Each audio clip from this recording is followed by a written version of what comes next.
Okay, so here's another video without my face. Didn't brush my hair, I'll admit it.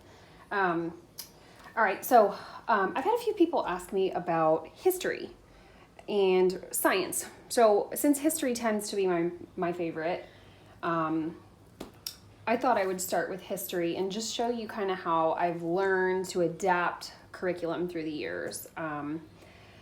One of my theories has kind of become conversation over curriculum because I've learned that it doesn't matter what type of book or program or curriculum or workbook or worksheet that you find, that particular program or worksheet or book does not know your child. So I like to take things, let's just say history. For example, this is going to be writer's history this year.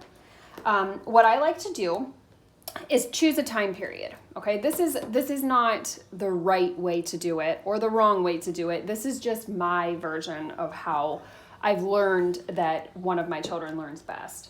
Okay, so I take a history book. This is actually one of my favorite series. It's an American history series. They have volumes 1, 2, and 3. We're actually on the 3rd, so he'll be finished with that for this year. So we're studying the period of time from the early 1900s to modern time, okay? So basically what I do is I take my favorite text. Now, you don't have to use something like this. If you were going to do it this sort of similar way, if you just wanted to use like an encyclopedia style history book, one that you bought on Amazon or something like that, that kind of goes through history, in an organized format, and you could use that too. What we call this particular book is like a spine text, okay? So if you think of like a spine, like your backbone, it's kind of the center, but then you have things that you'll kind of go off to the side to learn more about the topics. So what I'll do at the beginning of the year is go through the table of contents, okay? So the table of contents will basically tell you kind of what you guys are going to learn about, right? So here it says Teddy Roosevelt, the Wright brothers, Model Ts, the story of the Titanic, and it kind of just goes through in an organized fashion about all the things that we're going to learn about, okay? Now, I've done this one with my older daughter, so I kind of had an idea of what we were going to get ourselves into. And look how official. Right? This is totally doable. At the beginning of the year and throughout the year, I always just keep like a piece of paper in this book tucked in the back. And when I come up with ideas for field trips or movies that might tie into these time periods, I write them down.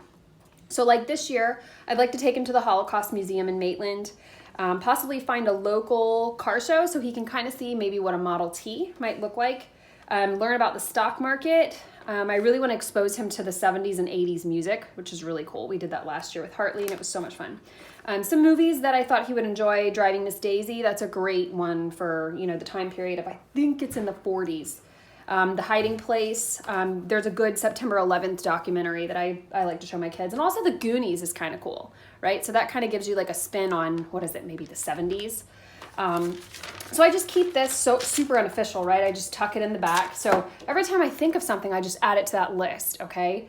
And so as we go through these topics through the year, I might be like, oh, that's right. I had a field trip planned or a movie planned. There's the Titanic, okay?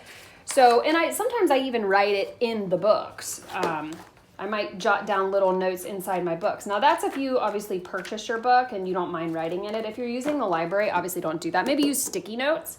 But just as we read, chapter by chapter, we're going along, learning about these things, adding in these movies. And here is another part that I kind of shake things up a little. Now this gets boring for my middle son.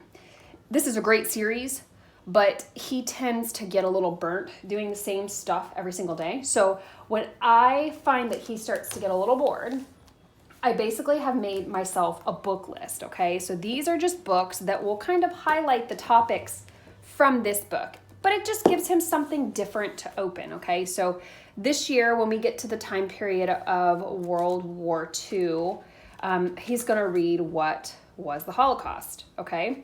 We might actually watch a movie for that too.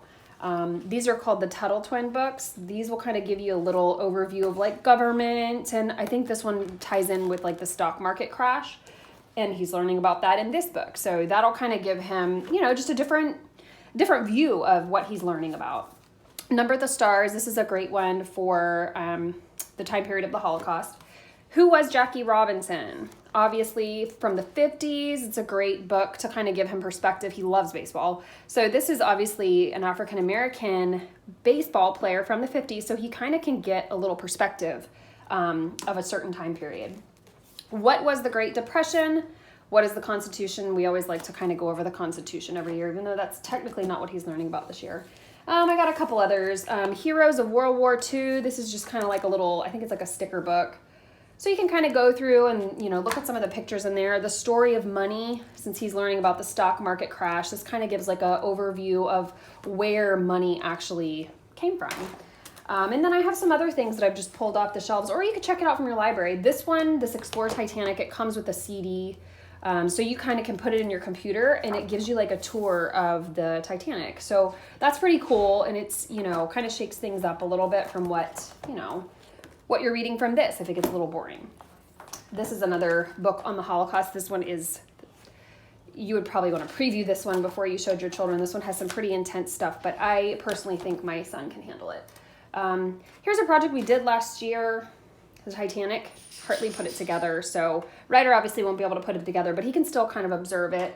So that's just kind of the gist of what I do. And then as things come to mind, I just add them in. Write them down, put a sticky note in there, whatever. He and I like to do a lot of discussions with history rather than a bunch of worksheets because he doesn't, do well with writing things down. So that when I say things like adapting curriculum or conversation over curriculum, I mean, your child best. Don't think that just because a book says, you need to answer 3 questions at the end of this chapter and write them down, okay? You don't have to do that. Like, you and your child can discuss those things. You can ask your child, how did that chapter make you feel? What about that time period, was most interesting to you? So this just kind of gives you a little idea. Hopefully it was helpful. This was just kind of my way I do history in a nutshell.